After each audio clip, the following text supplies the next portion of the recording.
Donkeys and elephants and sheep. Oh my.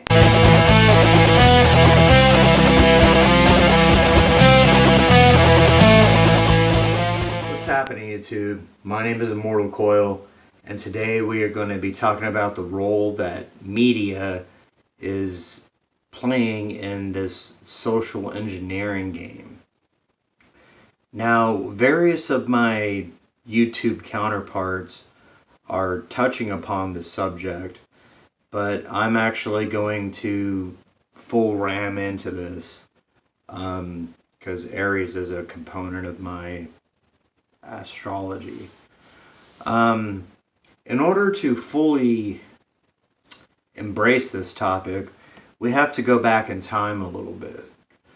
We have to revisit 1930s Europe, specifically Nazi Germany, where they actually had a minister of propaganda by the name of Joseph Goebbels.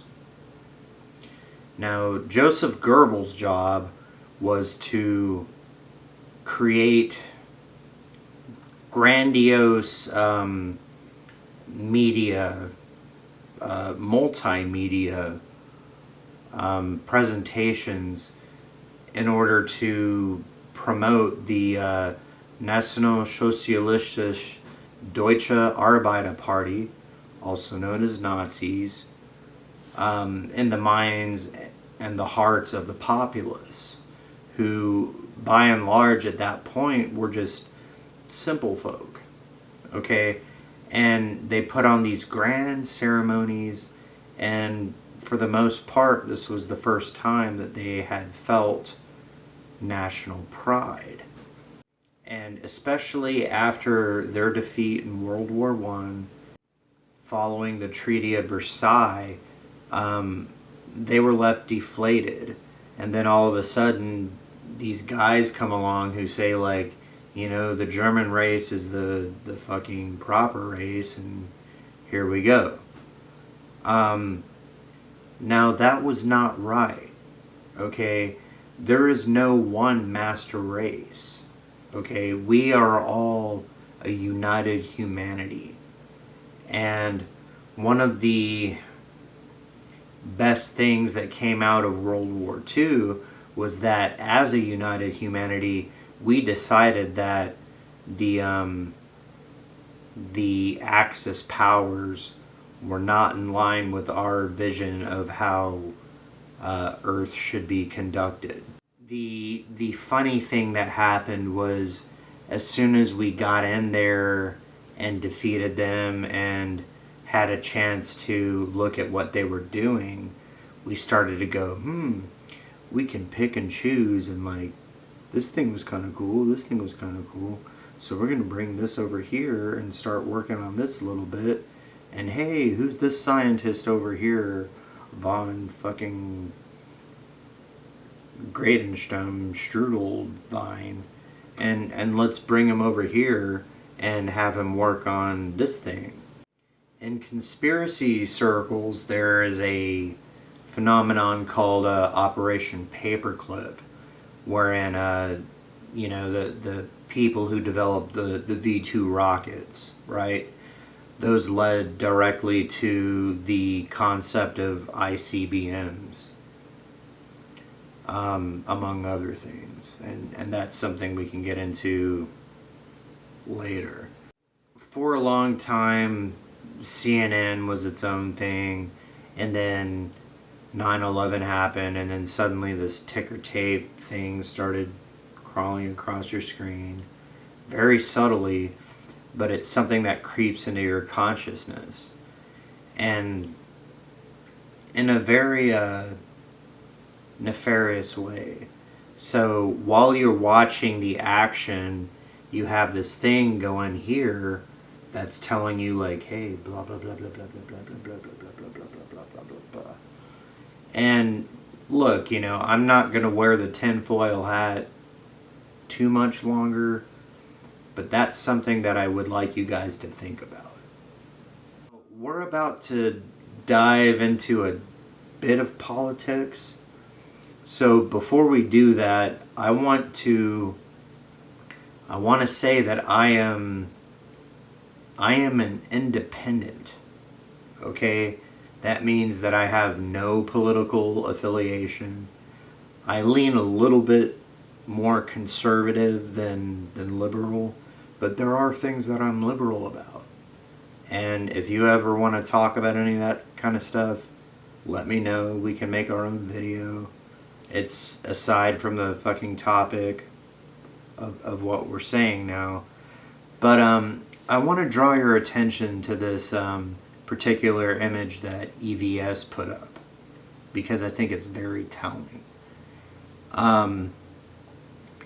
When you examine the development process of Hollywood product, didn't say the T, it's product. It's not product, it's product. Okay? It's not like you come up with an idea and then the next week they go, yeah, and then the next week you write the script and then the next week the movie's out. No. This shit takes like years to develop. And I think in the case of Hollywood, and especially with all these SJW politics and whammon and all this kind of stuff, they were banking on a Hillary win. Okay, now say what you want to about Hillary, say what you want to about Donald Trump. Fuck you, I don't give a shit. But the fact of the matter is that had Hillary won, people like Ray, people like Carol Danvers, they would have been pushed up into the stratosphere of, you know, strong womanhood. And that would have been a good thing. In my estimation, and this is the last I'm going to talk about Politick, the reason that Trump won was because there was a pushback against that kind of thing. Okay? We're tired of identity politics because your identity politics are pushing back against my identity and people like me. You can't tell people endemically how to be. If you try to do so, you're going to meet resistance. Look, politics is an old game. And when you come at people at their basic instincts, you're going to get some pushback. Because if you're trying to reduce people to the level of like sexist, racist bigots, you're going to get people who's like, no, I'm not. Now to bring this all together, okay, Hollywood in particular was banking on a Hillary win. So had these movies come out under the Hillary regime, they probably would have been lauded as, you know, miraculous, you know, bubble bursting, you know, hugely important pieces of art worthy of the Smithsonian fucking archives. But that's not the case. What ends up happening is people like Brie Larson and the Ghostbusters women, they end up sounding like inflated gas bags. Ryan Johnson, I'll throw him in there too. You know? So it's like these strong women and these cucked out men who want to fuck strong women but can't because, well, reasons. End up looking like the fools that they are. My name's Immortal Coil. Like, subscribe, share the video if you found it pertinent. Drop me a comment. Let me know what you want to see covered on the next edition of Savage Spirituality. And remember, Do not capitulate. Do not rent out your headspace to those who are undeserving. And remember,